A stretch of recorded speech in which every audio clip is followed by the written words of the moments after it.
Well, good morning and welcome to day 2 of week 2. We gather in this space. We light a candle to remind us of Jesus, the light of the world.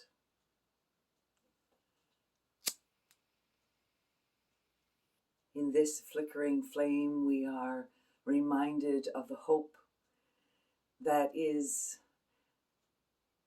proclaimed to us in the voices of the ancestors, realized for us in the person of Jesus, and challenge for us as we live into Jesus' dream.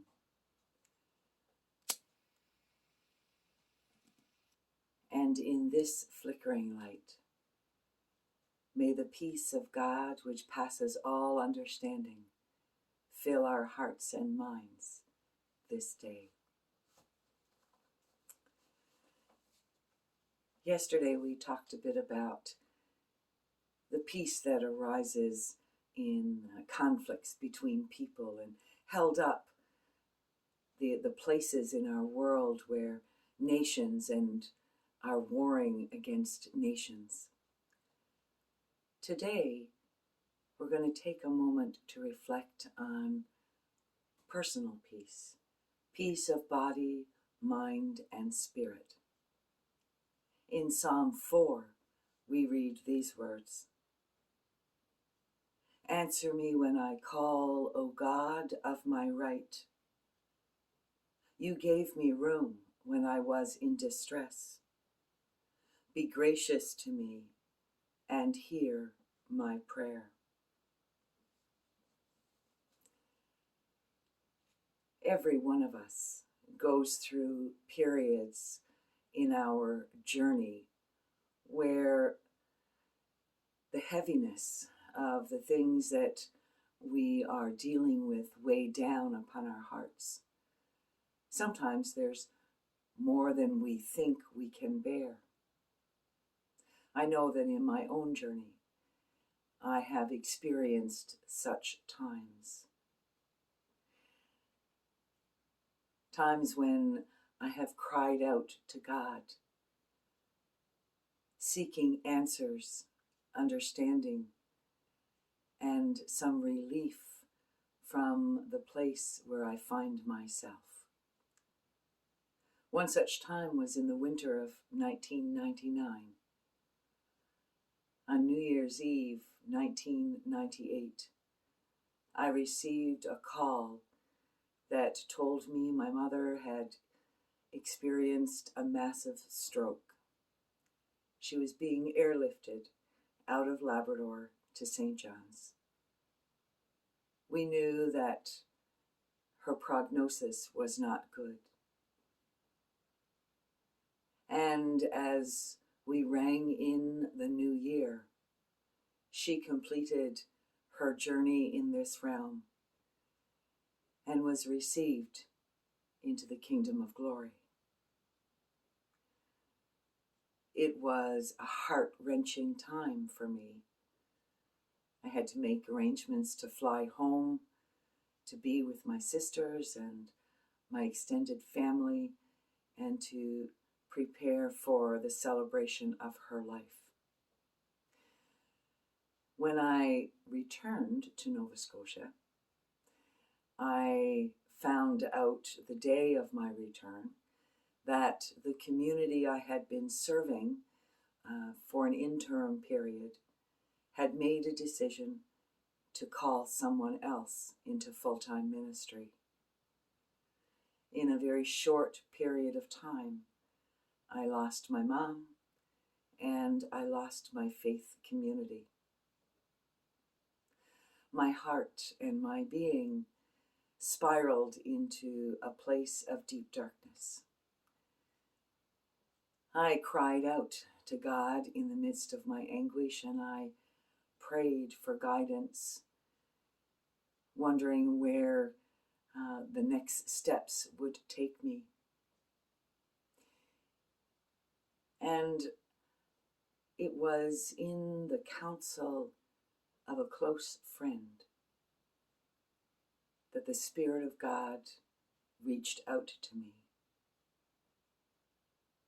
In His presence that covered me with compassion, in His words that gave me comfort, in His insights that gave me challenge, I was able to rise up out of a place of darkness into a place of great light. I think that's how God answers our prayers, in the people around us who embody the essence of holy mystery, who are the healing hands of Jesus, who are the love that came into the world, and who are the light that bring light to a troubled soul and calm to troubled waters. When I sat with Psalm 4, this is what Spirit spoke to my heart. Alone in the stillness of the night, I cry out. There is room for my lament and my distress.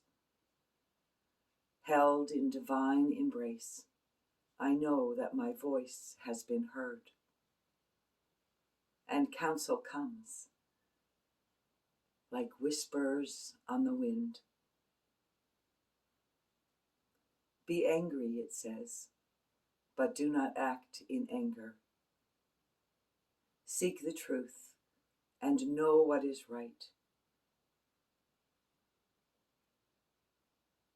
Know the words of your heart and speak only with grace. The stress of my being is calmed, and I lie down to sleep in peace.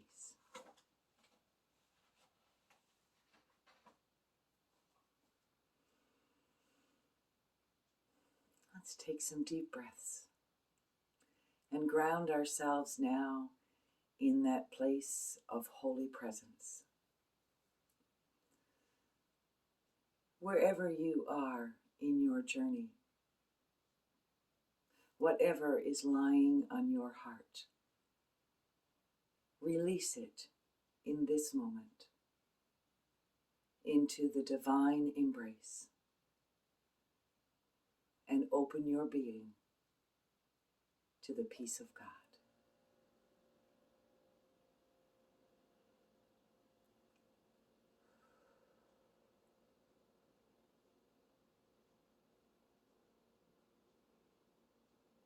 I open myself to the peace of God.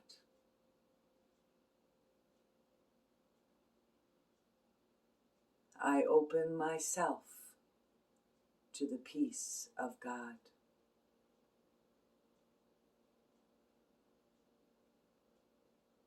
I open myself to the peace of God.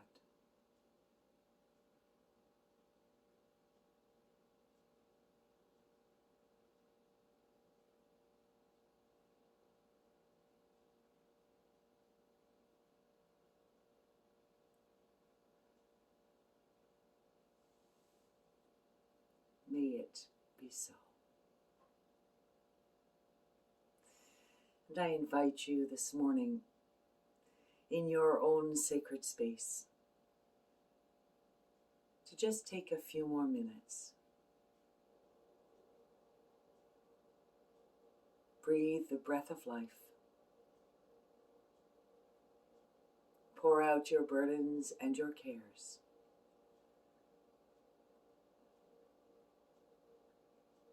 And allow God to enter in.